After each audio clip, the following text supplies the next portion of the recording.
Assalamu alaikum. Why they try to mute my mic? Why they do it? This is what I'm talking. This is what I be talking about. It's a conspiracy against Lord Jamal. It's a conspiracy. They won't mute my mic. But again, They can't stop. They can't stop a big in dog. the lab. No, we're not in the lab. We're in JL. We're in Justice League headquarters. And again, another segment of Ron Telak. Glad to have the brothers on here. And as y'all know, I said all our guests are special. We got a special guest with us right now. We got brother Avon Ali in the house. And we say assalamu alaikum to the brother. How you are? Wa alaikum assalam, my brother. Wa alaikum assalam. I'm doing good. Alhamdulillah. Hope everyone is well. Yes, sir. Yes, sir. And then y'all know we're gonna have a problem. Y'all know we got brother Bilal Akbar Poland in the house, and we're gonna get into it because y'all remember I had told y'all he gonna try to start some stuff, and I'm gonna have to mute him. So I'm glad to have you here all the time. No, assalamu alaikum, rahmatullahi wa barakatuh, man. Sheikh, man, appreciate you having me back again, man. It's a pleasure. It's a pleasure, man. Yes, it's a pleasure. Yes, man. Allah reward y'all. That's right. It's all putting the word out. That's what we do. Glad to have all y'all. We said everyone share.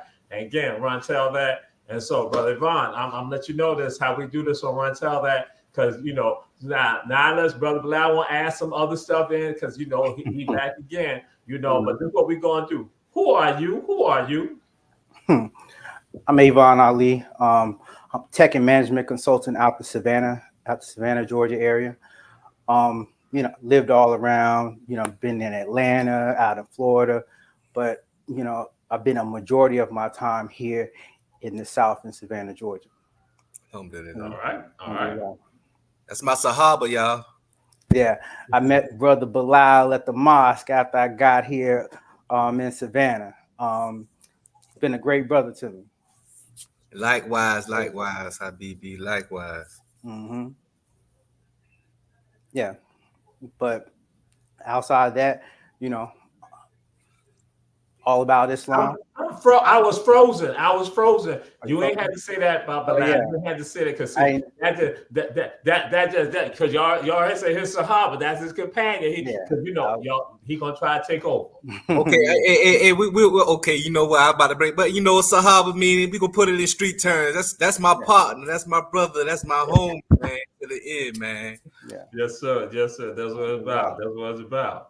And so, Brother Yvonne, this is what we do. Because again, Black folks is what we do. This is how we say, because again, it's part of our culture, part of who we are. We say, who your people? Well, my people is my people here at Masjid Jihad down here.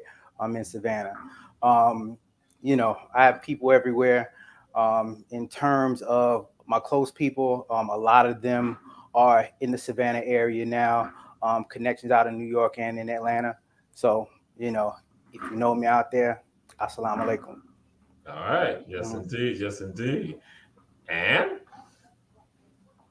the Brother Bilal, you want to add anything, about yourself, people right now, because we're going to be flowing right into it. But if not, it's all good. Well, I don't think I had to introduce myself, but first and foremost, man, all praises due to Allah. May Allah peace and blessings be on the last prophet.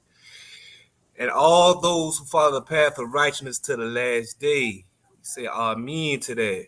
Ameen. First and foremost, so we can get barakat, meaning rewards from the brother Issa, the positive he got going on in the city, in Savannah, in Chatham County, to Savannah State, to the Georgia Southern, formerly known as Armstrong on Abercorn Street.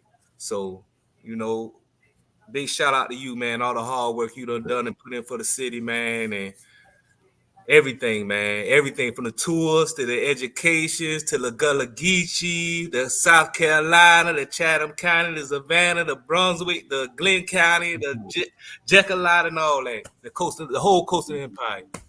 That's all. I'ma shut up.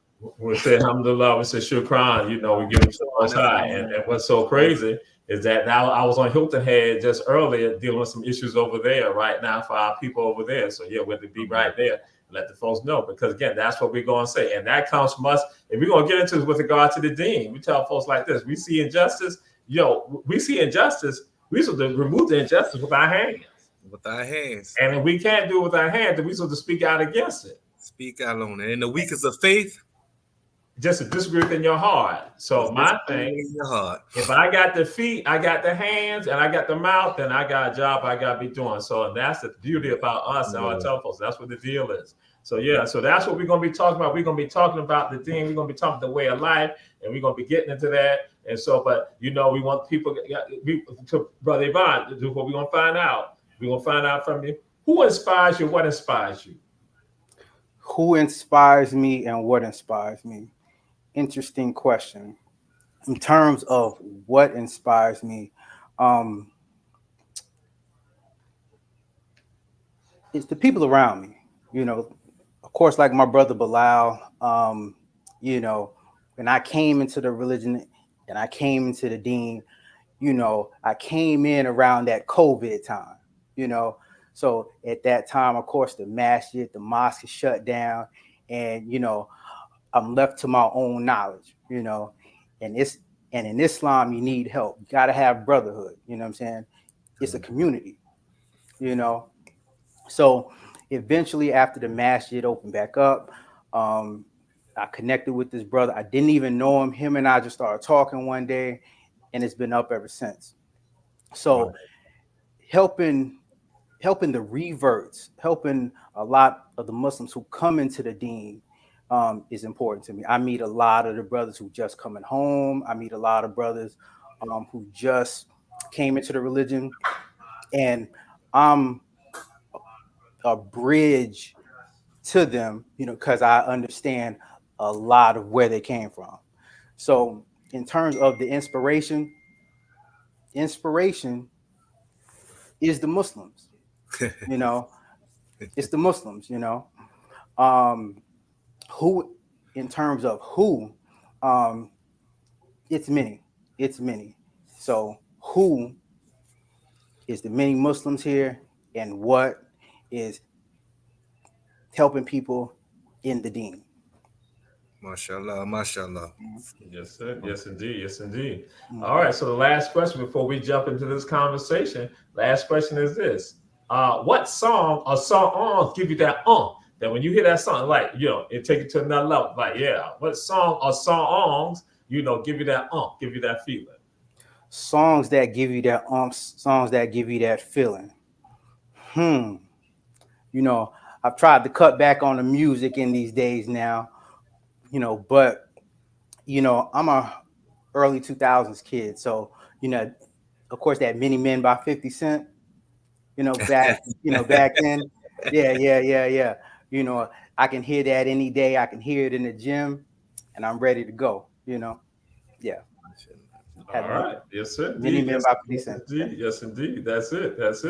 Because some people checking out the show. That's what, again, we said everyone share. Glad to have all y'all. Sister Deidre Murray right there with us all the time. Glad to have all of y'all right there. Got folks, again, brothers and sisters from around the entire country. Quinn Brill, glad to have you right here with us. So now, and I'm giving some historical context with regards to you all in the audience checking out the show. I tell people this, that one of the most misunderstood, one of the ways of life that has many misconceptions, misunderstood, is I tell folks is involved in traditional African spirituality. People misunderstand that, not understand, don't have a clue. So we got that, bam. But then also another way of life that's misunderstood, a spiritual way of life that's misunderstood is Al-Islam. But again, so I throw it out there, traditional African spirituality and Al-Islam. And that when I tell folks, and when it comes down to it, guess what a lot of times is out there? It's time people look just like this, people who got melanin in them. And so we have a society that, again, that feeds off of, we have media outlets that push with regards to these misconceptions and people not understanding. So historical context, that now, this is what people are going to say. And again, it's not just Jamal Touré saying this, but people are going to say, some people are going to say, for African people who are brought from the continent of Africa and brought to the Americas. Now, I know some of y'all got some mythology. People, y'all know I talk about this all the time, that most of us do not know history, know mythology. And we spit out the mythology. We regurgitate the mythology. And so, again, our people came from the continent. They came from the continent. So this is the deal. They go and say that 1 out of 5, some numbers say 1 out of 5 or 1 out of 4 are our brother, the late Jim Picoult, one of the founders of Geechee Kunda Museum, also a believer from Brunswick, Georgia, Savannah, Georgia, Detroit, and Philly. Jim said the number's 1 out of 3. 1 out of 5, 1 out of 4, 1 out of 3, the Africans brought here were Muslims. So I say to black folks, when people begin to have issues and they buy into these misconceptions, these mythologies, these lies, again, the misunderstanding, I tell black folks, guess what? For you to be here right now, guess what? That means that you got some African Muslim on a branch of your family tree that made it possible for you to be here right here. You are here right now because they survived. They went forward. They continued on. They made it happen for you. So when you not come with some of this stuff, attacking them, you're attacking a part of your line. That's why I asked the question about family, about who your people are. Guess what? If you say you honoring your people, guess what? You know better than attack the part of the branches that made it possible for you to be here, a part of the roots for you to be right here. Right. Guess what? You attack that, and guess what? You got somebody sitting on a family tree that said, "La ilaha illallah," that said, "There's no God but Allah." So again, but black folks don't have an understanding of that because again, it's the misinformation. And so that's what we're here to talk about, some of that. And the other element too, especially y'all heard Brother Bilal throw it out there when he talked about Gullah Geechee culture, just like when we crack a teeth like this year, I'm rapping funny this year. Woo! Some of y'all say, what? When we speak like that, because when I say crack your teeth in Gullah, that means to speak. I said unravel your mouth like this year here, or if I say unravel your mouth funny, if I say unravel your mouth, if I say unravel your mouth funny, I would say if we speak in English, that's all Gullah. The Gullah language is tied to African people. The most studied black folks in the United States, Gullah Geechee people. We've been the longest studied people in this country right here, and we don't even realize it. From North Carolina, going on down to Florida, then the small pockets of us in Oklahoma, Southern Tejas, Southern Texas, and in Northern Mexico. Again, we're the most studied people of all, out of all black folks, the longest studied. And so with that culture, guess what? We got a language. We have a language, and that even though people gave us the bad idea saying that it was broken English, bad English, they didn't even speak English. That's right. You know, like they didn't know how to speak English. Guess what? We're speaking an African language that's called Gullah. And the powerful part to this right here, y'all saying, Jamal, you know, some of y'all know I talked about this, but some of y'all the first time hearing this right here. The first time that the Gullah language is ever written down, some of you think it's Charleston, South Carolina. No, not Charleston. Some might go and say Beaufort. No, not Beaufort. Some might go say Georgetown or Pawleys Island. No, Savannah, Georgia. The first time that the Gullah language is ever written down, and it's not in the 1900s or 2000s, it's in the 1850s. 1850. Shout out to Sandfly. That's my brother. That's why I said, y'all. I told y'all how y'all be all right. I'll be all right. Know how it's gonna be. All right. That's why I don't even sweat it. I just roll with it. Sandfly, Montgomery, Isle Hope. Pinpoint all that right there. All that right there. And in fact, I tell people this right here. There were over 65 Gullah Geechee communities in Chatham County alone. But see, when you don't know your story, people go and tear it on up. You let somebody else go and write the story for you. But the first time that the Gullah language was ever written down, first time ever, is in Savannah, Georgia in 1850s. And it is written down by an African by the name of London. London, when he writes the Gospel of John and Gospel hymns in Gullah, hear me say Gospel hymns in Gullah and the Gospel of John, he did not use English letters. He used Arabic. Wow. Strike out. Wow. People not even understand the depth of this right here. So for black folks, when they go and say black folks only have oral traditions, absolutely wrong. With African people, some of them coming from what we know as northern Nigeria, and that area, Hassa and all of them coming from that area right there, guess what? They had over 3,000 schools there. And another part, what we know, Fouta Toro, Fouta Djallon, all that, what we know, Western Senegal, Gambia, all that, going to Sierra Leone, guess what? They had over 30,000 schools that were Quranic schools, where boys and girls are going to school. They're not writing in English, they're writing in Arabic.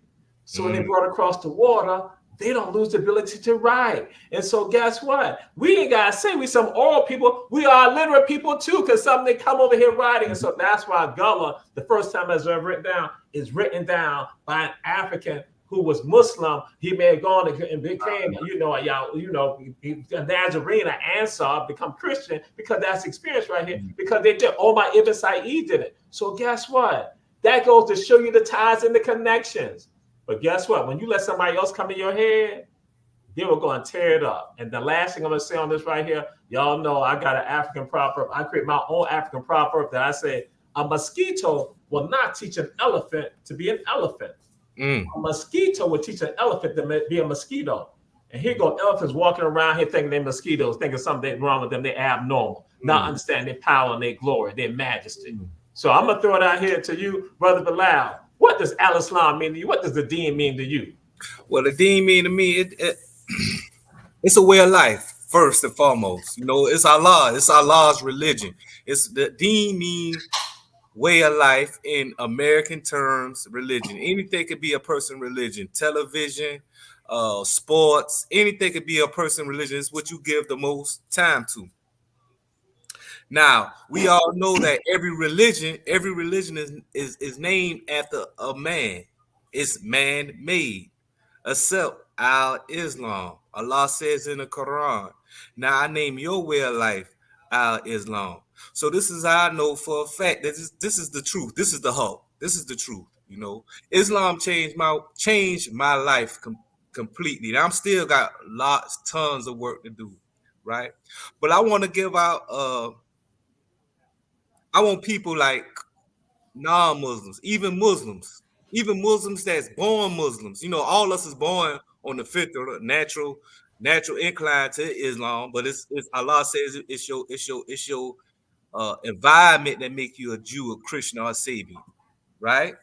So I want to challenge the Muslims, the believers and non-believers that really have a detailed study in the seerah of the Prophet Muhammad sallallahu alaihi wasallam. Seerah meaning his bibliography. Just study it, because it's a lot of misconceptions that Islam might have came to Africa by the sword. That's a lie. The Prophet Muhammad, if you read the battles, he never was the aggressor. Allah says in the Quran, he hate the aggressor. Don't be the aggressor. In his battles, he never was the aggressor. His companions, going back to his companions, like I said, my brother Ali, basically the Prophet Muhammad homeboys. Before Islam, the Arabs back then in that time, they used to go to war off of poetry, because that's how rich the Arabic language was. Off of poetry, just off of poetry. They used to go to war if you talk bad about their father, their bloodline. They was war ready. The Prophet Muhammad, before he became a prophet, he seen this. You know what I'm saying? This was an environment. I mean, matter of fact, in the Bible, right? It says that God says that Ishmael, which is the bloodline that the Arabs come from, that Ishmael was gonna be blessed. Will have a savage and blessed nation. The Arabs were savage before Islam. When Islam claimed they was blessed. So if you study the Prophet Seerah, it shows you how he used to deal with certain things in life, from war to women to men, and I see how people a lot of people always like to say, oh, he only became Muslim when he went to prison. Well, when you're in prison, you got a lot of time to study, you know what I'm saying? And then when you read these stories, it's real life. It's real life. Like we at a war, it's real life. And some of his companions, some of his homeboys used to make mistakes. Going back again, I got ahead of myself. His homeboys, when they used to go to war, they used to be like, man, old messenger, let's get them. Let's go at them. The prophets, man, let's relax, calm down. I ain't got a revelation yet. Just chill. Don't force the war. Don't like war. Don't like war. Don't love war. War is not good. War is not good. But if you have to go to war, you go to war fisabilillah, for the sake of Allah. before Islam, like I said, they used to go to war off of this simple, this stupid things. You know what I'm saying? So the prophet had to change actually brainwash their mind. There's nothing wrong to get brainwashed. It's called brainwash. Clean your mind. That they went to war for these things, but now you going to war off of faith just for the sake of Allah. You know, and you know that maybe that's a misconception. I think a lot of people have an Islam. We all know the Prophet Muhammad. But loud, you know, Ali gotta have a chance to talk too now. Hey, you right, inshallah, man. But go ahead, brother Ali. You can, hey, brother Ali, if you want to take go ahead, long, go ahead. Let you go ahead and wrap it on, and then let brother Ali, and then we're gonna go to a break. So you know, it was I forget. The Prophet Muhammad told some of the Sahaba to make hijrah to Abyssinia, which is Ethiopia, to go see the Christian, this Christian king. He was trustworthy though. The Prophet knew he was trustworthy, and they said the Prophet stayed back. He stayed in Mecca. So some of the people went to Medina, or not Medina, went to Ethiopia, Abyssinia. Went to go holler at the king, you know, the scholar, whatever you want to call him. But he was heavy on Christian, but he knew the truth. He knew Tawheed. Tawheed mean the oneness of God. Mm-hmm. The oneness of God. There's no God, there's no deity but Allah. So they read, I can't quote it, but they read him, I think the Surah Maryam Imran. I can't remember. They was talking about Isa, Jesus, peace be upon him. And this king told him, verily, y'all speak the truth. Isa, son of Maryam, verily, you speak the truth. And the king took the Muslims in, took them in. But the Muslims were so player, you know what I'm saying? Like people love they style, you know what I'm saying? They spoke the truth. They love the way they handle business. They love the way they just handle themselves, you know. Even the king eventually died, right? A lot of people really don't say this though, but the Prophet Muhammad sallam, that was the first janazah prayer that was performed when the deceased body wasn't there. That's how some scholars say the king, he took his shahada. He died in the state of Islam. He died as a Muslim. That was the first janazah. When he heard that Ethiopian Christian, that high superior Christian man died, he held a janazah, meaning a funeral prayer, without the deceased body there. And that's all I want to say. People can do their research and do it themselves. Do your research. Don't look at TikTok. TikTok mess your mind up. You blow your head off. It just mess you up. Alhamdulillah. All right. So, Brother Imam, I'll let you go on. We're talking about Islam. What does the deen mean to you? What does Al-Islam mean to you? Well, you know, to me, you know, to piggyback off what my brother said, it's a complete way of life, but it's more than me. You know, it goes beyond me. Islam was sent to the darkest place in the world at the time, right? Islam was sent to the, you know, out in the middle of Arabia, in the desert. It was harsh out there, right? A lot of murder going on, sex, everything going on. Islam came to clean that up. If we take a look at Black America here, in terms of Islam, in terms of even the seeds of Islam, even coming from like the Nation of Islam, right? In terms of Black progression, Islam aided the progression of the Black man more than any other religion, any other organization, anything here in America. Islam came to clean up the Black man's mind. So, of course, when you talk to brothers about Islam, a lot of the brothers are going to tell you, oh, aren't those the people who had Black people and slaves? You know, how you going to choose a religion who enslaved your people? Right? Which is false. Yeah.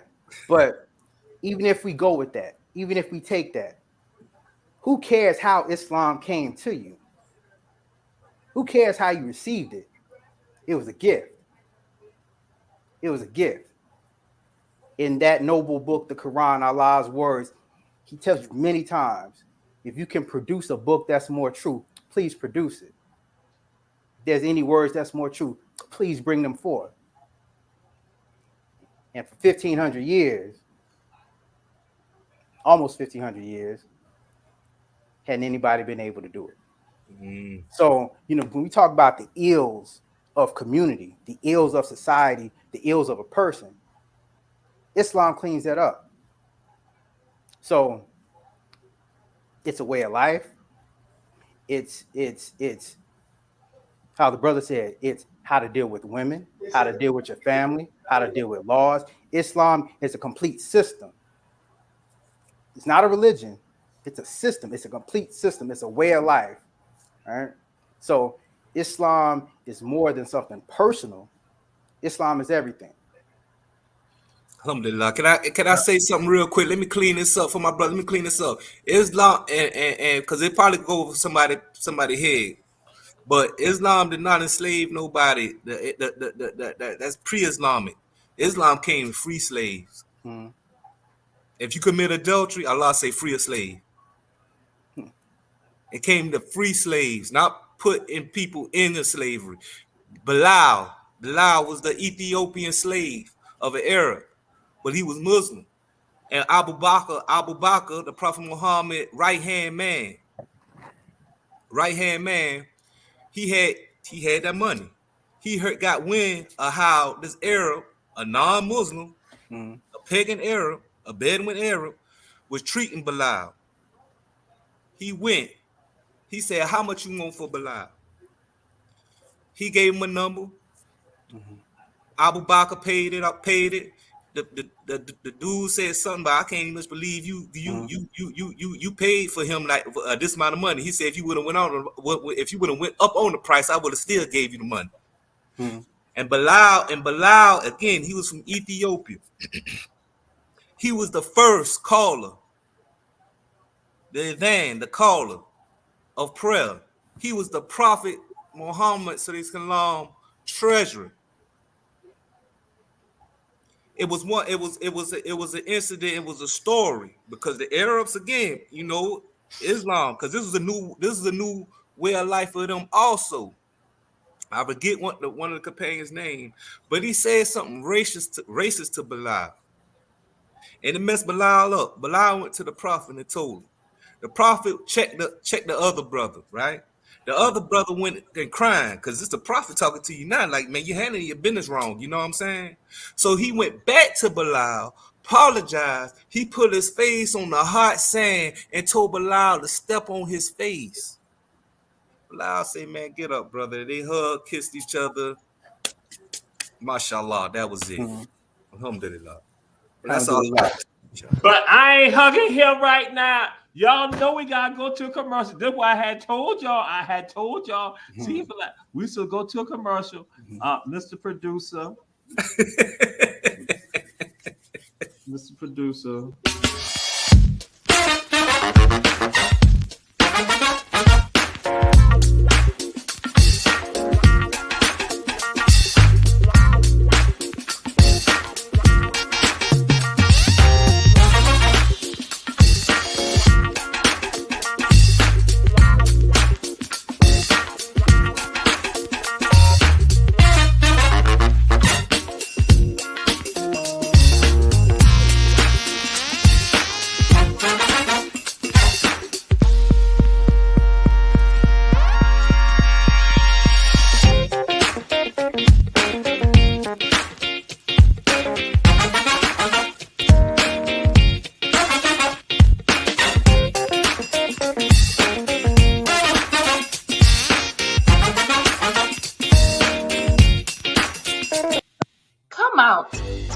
Wentworth on June 21st and celebrate Juneteenth with us.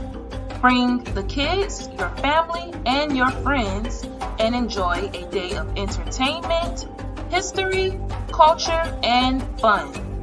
Don't forget, The Port Wentworth Juneteenth Festival is June 21st in Port Wentworth. We are back. This is Ron Tell That, and we have with us Brother Avon Ali. We got Brother Bilal Akbar Poland in the house. And we say to all of y'all, share, share, share. In addition, we say support our advertisers, Davis Johnson Bozeman Law Firm, with offices in Savannah, Atlanta, and Statesboro. One Price Cleaners located in the Farmers Market in Garden City on Highway 80. Kim's Cafe at 714 MLK Jr. Boulevard. And Shep's Food and Gas. Don't ride by, stop by at Styles and Gwinnett Streets here in the city of Savannah. We ain't got but 57 minutes on the show. We ain't got but 57 minutes. Brother Bilal, he be wanting to go on. That is how it is when you do the people from Beach High School. That foolishness. They just want to go on. We don't care about 1867. We ain't care about all that right now. So we're going to come right to this right here. And so this is the deal. What do you say to that brother or sister who might want to inquire with regards to Al-Islam? And particularly, I'm saying, throwing it out there, that brother and sister who got a lot going on in their world. What do you say? And we ain't talking about no 5-minute answers, Brother Avon. Easiest way to inquire, easiest way to get the best knowledge, easiest way to cut out the middleman is to take out that phone that you got, that you have on you all day. Open up the Google, take a look at the mosque in your area, the closest mosque in your area. Call there or go down there and talk directly to the imam there. Easiest way to come into the religion. It doesn't matter if you're nervous. A mosque is a home to everyone. Right, also, if you're too shy to do that, if you know a brother and sister who are Muslim, ask them. Ask them about it. All it takes is a conversation. Inshallah. Brother Bilal. Like my brother Ali said, man, don't be scared, man. A lot of people make the excuses of, man, I'm not ready yet, man. I'm still sinning. That's the purpose of coming to the deen. Allah said if he so-called will, he'll wipe out this nation and start another creation, ones that don't sin. But he loved the one that come back to him. He loved the one that make Tawbah. He loved the one that make repentance. I like to quote. I like to give little quotes to the Bible. We all know the Quran is the greatest book, is the top-notch book. But even the Bible states that God say He's a jealous God. We always got to remember Allah. We cut out the middleman. We don't pray to Jesus. We don't pray to Prophet Muhammad. Say salam. We don't pray to Moses. We don't pray to Job. We don't pray to Allah. We just go to the Creator. We go to the one who created the prophets. We don't go into a closet and confess our sins to another man that can't do nothing for you. And also, just to add on to that, it is no perfect time. It's never a perfect time to do anything. It's no case ever that you're going to have a perfect scenario to do anything, whether it's inquire about Islam, whether it is to jump in the pool, whether it's to do anything. It's no perfect scenario. Easiest way is just to do it. Hey, Brother Ali, I could throw a jab at you? Yeah. Even with I ain't gonna throw a jab out like I tell people all the time, when people like to make the excuse of I'm not ready to have kids. When you keep on saying that, you keep on giving that excuse, that's gonna be an excuse for another 10, 15 years. You're never ready to have kids. You exactly adapt to it. You just like Islam. You're not gonna if you the one that like to intoxicate, that like to drink, you're not gonna sit there and just stop drinking right then and there. Yeah. It takes time. It takes time to weed yourself off of stuff. And Allah knows our struggle. Allah sometimes give us a struggle that bring us reward. That's the cut of Allah. That's the decree. That's the decree of Allah. So, alhamdulillah, inshallah, man. May Allah open up all our bosoms, all our hearts to accept Islam. Even us that we claim that we Muslims. May Allah guide us to what is correct. Ameen. And one of the things also, and for African people, because some of us get concerned, people don't realize that even if you are Christians, there are Christians who say Allah also, right, in Arabic. Because again, and that's why I tell folks, and I asked this question, I did it with some people last week. I said, "How do you say God in French?" And they just like, "Look." And I said, "How do you say God in Spanish?" You know, I said, "How do you say God in Portuguese?" They don't say God. They say Dios, dear. So again, when people hear Allah, and so some people are like, that's something like, no. It's like, if English is not my language, why would I go and say God? God comes from an English language. And so that's why I said, somebody said, Kulu, Nyame, Atanu. Again, and when we let people, again, that's why I said misconceptions, not understanding. And I tell folks this what the deal is. When you understand other languages, you can make bridges and connections. But then I had to expand it that when you understand other cultures, you can make bridges and connections. But as long as you don't understand languages or other cultures, guess what? You still caught up. And so that's why my thing is saying, how do we help people not to get caught up and give them information, giving them some of the light? And so for Brother Bilal, and it's going to be for you, Brother Ali, also, what's the most inspiring thing for you with regards to the deen? Because you've said some things last time on the show that stuck with me. That when we had you all on during Ramadan, and like I was saying, what are some of the most inspiring things for you with regards to you being Muslim or you experiencing the deen in the way of life? And there might be several, but then we just let you, not 10 minutes. I'm just saying. Oh, you need a popping.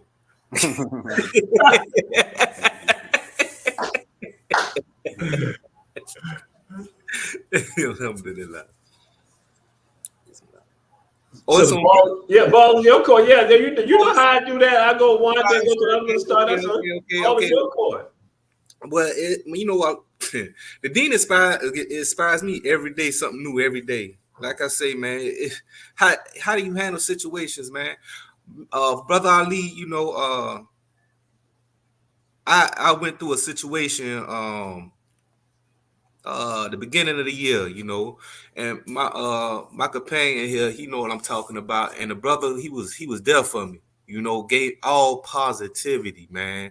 I'm talking about I was down, I'm a joyful person. I always keep a smile on my face. It was an Egyptian brother named Issa. He gave me some good pointers too, but he not on the show, so we ain't gonna talk about him. I'm gonna talk about my brother Ali right here. But it inspired me because the brotherhood. Allah say, want for your brother as you want for yourself. The brother didn't want to see me down. The brother wanted to see me up, joyful.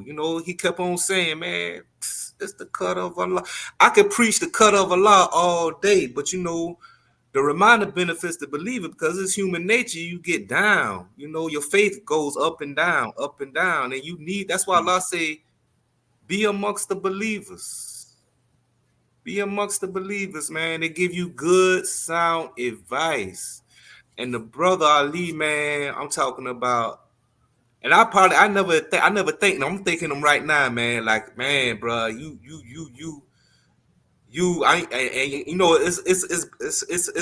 Allah, but Allah used you, man, in my life, man. That really helped me get through that hurdle, bro. Like, seriously, I'm talking about I was down bad, bro. Bad. And we ain't talking about no, like, I'm from the streets. If you think I'm talking about down bad, I ain't talking about finances. Okay, talking about real life situation. Finances ain't nothing but monopoly money. But yeah, man, I want to thank you, man, right here on the show, because I don't think I never really genuine thanked you, man. And Jazakallah Karim, may Allah reward you with good in this life and the hereafter, man. And man, may whatever sins you got, man, you helping me, may they be expedited. So just that was just a good, a good example, what this deen, what the brotherhood, what the deen do for you. You know what I'm saying? It's not, you not, if you come to the deen, you come to Islam, it's not peaches and cream. Allah said you won't think you're gonna be tested like the generations that came before you. You know, shoot, sometimes the stuff go too good in my life. I'd be like, oh, Allah forgot about me. Man, I'm ready for my test, because we want our struggle right here in this dunya, in this world, you know. So hopefully in the hereafter we won't get questioned or judged. We can just go straight to the Jannah, you know. So inshallah, man, that's all I got. All right, Brother Yvonne. It's going to have to be two things. On the surface, it's going to have to be creation. In the Quran, it tells you, you know, to look at the mountains. It tells you, you know, to take a look at the birds that's in the sky. All of these simple things that we take for granted, right? You know, how the sun comes up every day, how the moon comes back. On a all the years you've been alive, it just keeps happening. You know, stars, right? All that's on the creation level. Another thing that inspired me in the religion in Al-Islam is the respect. You know, if you walk into a masjid, ain't no funny business going on, right? There's no respecting another brother. Well, it's no disrespecting another brother. It's no disrespecting a sister.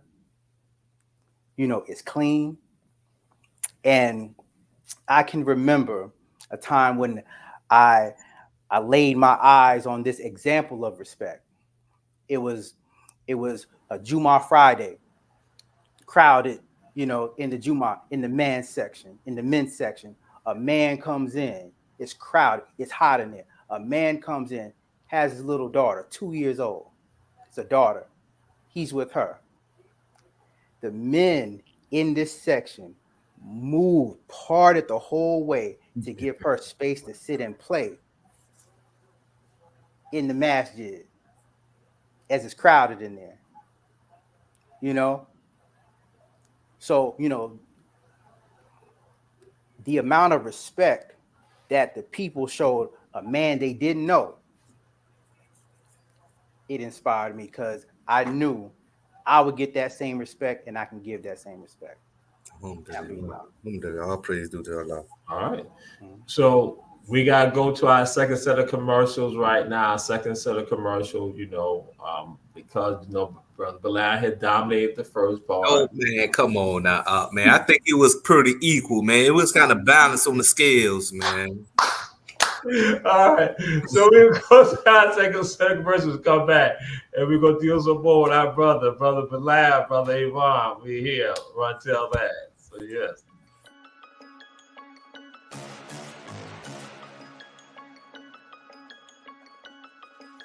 Hello, I'm Richard Coleman, and I'm running for the office of Sheriff of Chatham County. And when I'm elected, I promise to inspect what I expect. Chatham County, it's time for a change, and that change is me, Richard Coleman.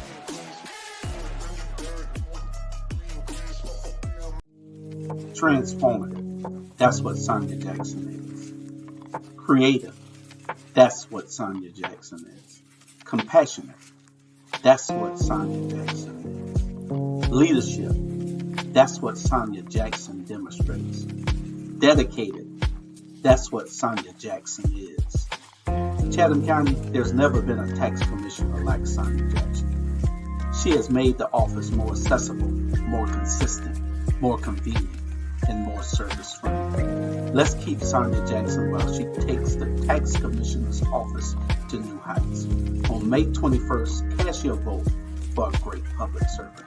Vote Sonya Jackson for tax commissioner. This is Run Tell That with Brother Avon Ali, Brother Bilal Akbar Poland. And so I got to share this with y'all right now. As to the audience, we say, especially around the country, in the United States, vote, vote, vote, vote. It is essential. I came like when I shared with Brother Bilal earlier and Brother Avon earlier and said to you all, I came from Hilton Head, and the folks over there said that Jamal, people did not turn out to vote, and they got this awful person who now represents them not looking out for their interests because they didn't turn out to vote. And so that's why we tell folks, get out to vote. Somebody tell you not to vote, guess what? They are working for the enemy. They ain't working for you. And with regards to Sonia Jackson, share this with y'all. I got a call yesterday from her office. They say, hey, listen, your property taxes on this property that you have over in the Geechiton, you got to take care of that right there. Bam. And I said, yo, I forgot about it. I said, not that this is your job. I like, but if you can give me a call at the end of the month, I'll go ahead and take care. They say, yeah, I'll do that. Yo, that's what happened when you have us in the office. Yeah. When you have us in the office, and that's that type of spirit. And so what you've been listening to these brothers, that's what Al-Islam represents for us. Not to say that, hey, I'm saying they're Muslim. I'm like saying this is what it's about. It's about we are providing a service. We understand about what we said in the very beginning about injustice. We speak out against it or we remove it physically. We remove the injustice. And that's what this is about. And so we want people to understand, again, that this is a way of life that everyone can embrace. And that it's a part of your DNA anyway. Yeah, it's a part of your DNA. And so we're gonna come to this right here, because again, we have only a certain amount of time, 57 minutes, 6:57. That's when they have us out, they cut us on off, they go into the rabble. And I'm doing this, even though I'm senior vice president for Our Black Media, they still on the little brother show. Everybody else got telethons, marathons, all this stuff like that. So it comes down to this right here. How are women viewed in Al-Islam? And we go to Brother Yvonne. How are women viewed in Viewed and treated in Al-Islam? Because again, we talk about misconceptions. Well, the women are viewed in high status. In terms of marriage, a woman is protected and maintained. In terms of a mother, it is to be said in Islam, heaven is at the foot of the mother. So in terms of our women, if you go to any masjid, if you look at the women there, all of them are going to be covered up, and the covering in Islam is all about protection. So in terms of status, high status women in Islam, they're always treated well. And I will throw something I'm going to add on to this. What I have done, I tell folks that women are a thermometer for any society. Women are a thermometer for any society. And I share this with folks. So again, understand it's not just women in general. It doesn't matter if you're Muslim, not Muslim, that the condition of a society based on the condition of the women. And when I throw this out to some people, they're like, look, I said what's the condition of women in society? Then they try to go and say, well, even Afghanistan or such and such. So I said, no, I'm talking about right now in the United States. Yeah. What's the condition? They say oppress, discriminate against. I said, guess what? The thermometer.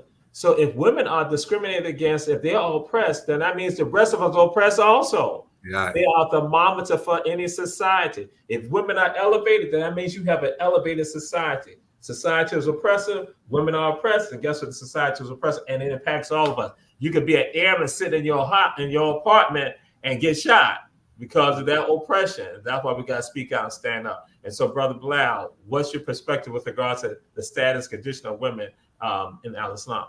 Well, first and foremost, the woman, she's the first teacher of the house, just how you said, man. If she oppressed, her kids gonna be oppressed, man. You can see a woman, women over here kind of violent, man. Like you might have a son or something, and your son come home, they be like, well, what happened to you? You better go back out there and fight him. I don't care if you get beat up. That anger thing, but the Prophet Muhammad says, that's another top. But the prophet said, we have rights, The men have rights over women, and the women have rights over us. Everybody plays their role. He also preached kindness towards women. He told the Muslims, fear Allah in respect of women. And the best of you are they who behave best to their wives. The prophet also says this too.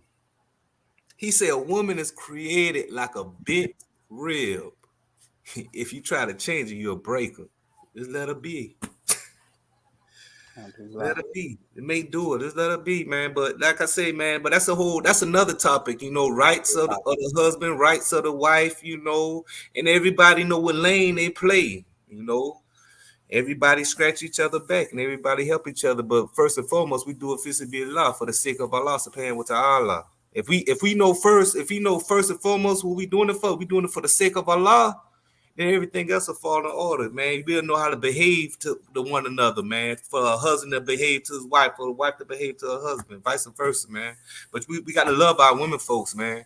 We got to love them, man. We got to, especially our black women. Yeah. And the late Imam Majid Ali alayhi salam, he discussed this and he shared it, and it intrigued some people when he said, listen, he said, the money that I earn as a husband, as a man in the house, that the money that I use must be spent for the house. If my wife decides to work and she got her income coming in, that's her money. That's for her to do what she wants. And so what happened, some sisters heard it, they're like, wait a minute, you mean to say that you got to take care of the expenses? You got I'm supposed to take care, I'm supposed to maintain. You direct how it goes, But so you say my money is my money? And them sisters like, oh, we like that. We like, yeah. So, because again, like, hey, but let me add though, Akbar, alhamdulillah, man, and that's 100% correct. That's a hard pill to swallow. But for sisters, but that's all right. But for sisters that out here working, man, and they helping with bills, and you know what I'm saying? Right, exactly. Yes. The Prophet Muhammad, his first wife, Khadijah, she was a businesswoman. Right. The Prophet used to work for her. But she used to like how the Prophet used to come back with her coins and been like, I like how he handle business, how humble he is. So she told another person, tell Muhammad that I want to marry him. So guess what? She proposed to him. And she had the money. She took care, and she was the first one who embraced Islam because she believed in him, So that's extra barakah, extra blessing if you in a society where you got to help out, but you don't have to because it's your money. You don't have to, man. Let's get that straight now. Don't any sisters come up here and say, well, dang, the brother trying to make it. Nah. We play both sides. We're gonna keep the scales balanced, you know what I'm saying? But that's your right, though. That's your money. That's your right. You ain't got to help out another man. I guess he had to get 2-3 more jobs, But alhamdulillah, if you help him out, mashallah, man.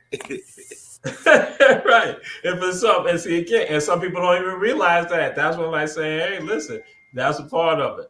But we are down to our last 2 minutes. It's going to be a word of inspiration. You got only 1 minute word of inspiration that you want to give to the people, that you want to share to people, Brother Bilal. Inspiration, man. Keep on striving. If y'all trying to, come into the study Islam, if y'all considering Islam, hey, nobody has an excuse no more. It's the internet, man. It's the World Wide Web, man. Knowledge is everywhere, man. It's easy to get to, but be careful because some knowledge is not good knowledge. So always confirm what you read. Keep studying, and that's all I got, man. And remember what you're doing it for, man. This life is short. This life is just play. It's an illusion. We know for a fact all us gonna taste that dirt, all us gonna die. We know that for a fact.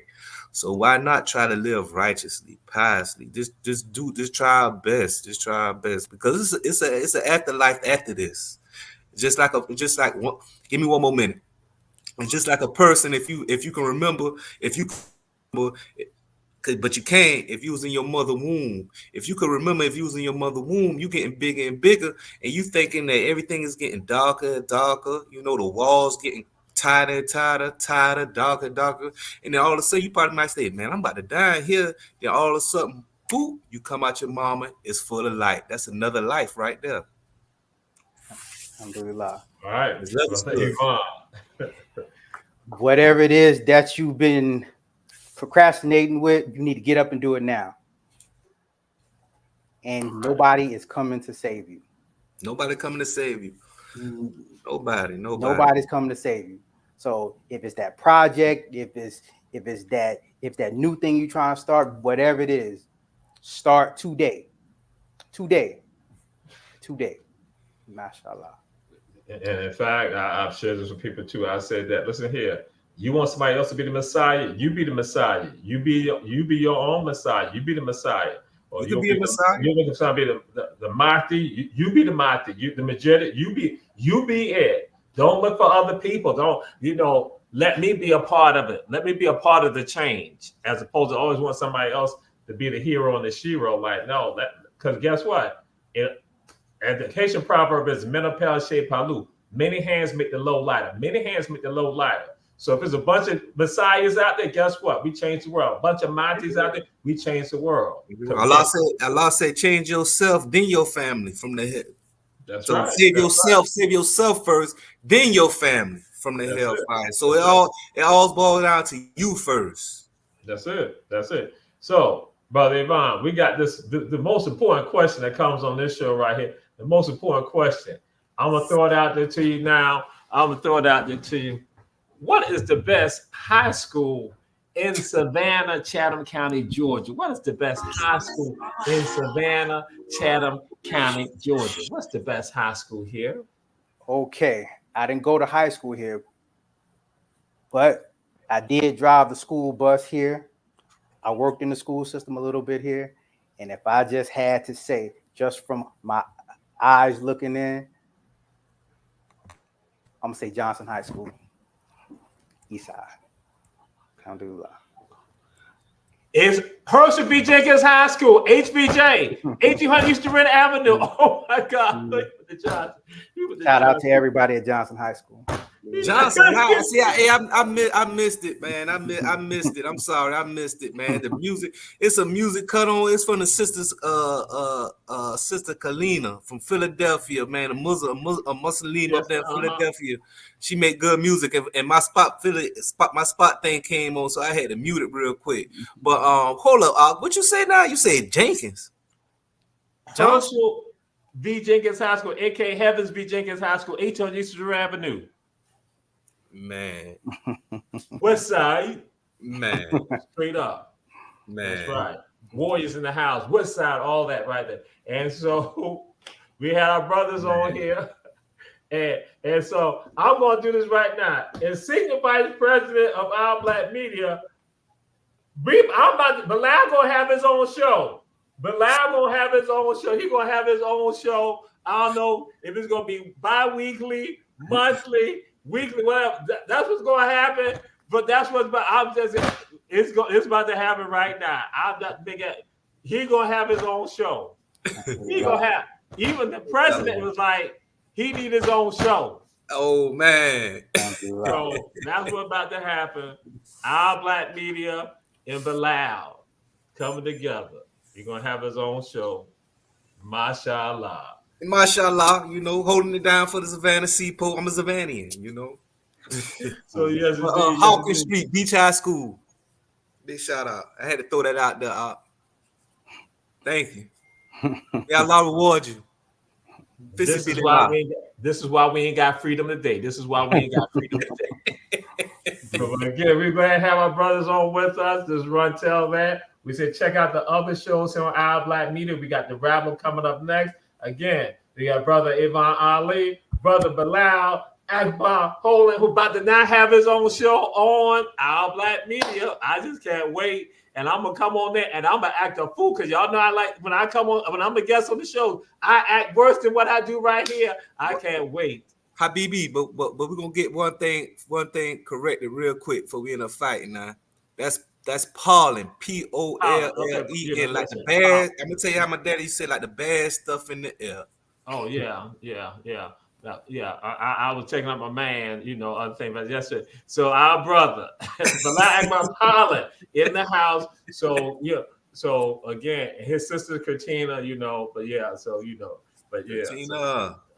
So we signing out right now, and we'll see y'all next week. And on next week we're gonna have a doctor dealing with renal failure. There's a study going on, and it's gonna get you people right here. We want y'all to check it out because they have a study, and we're gonna be a part of that, getting the word out with regards to that. In particular, our people here, coastal Georgia, South Carolina, northern Florida, and southeastern North Carolina.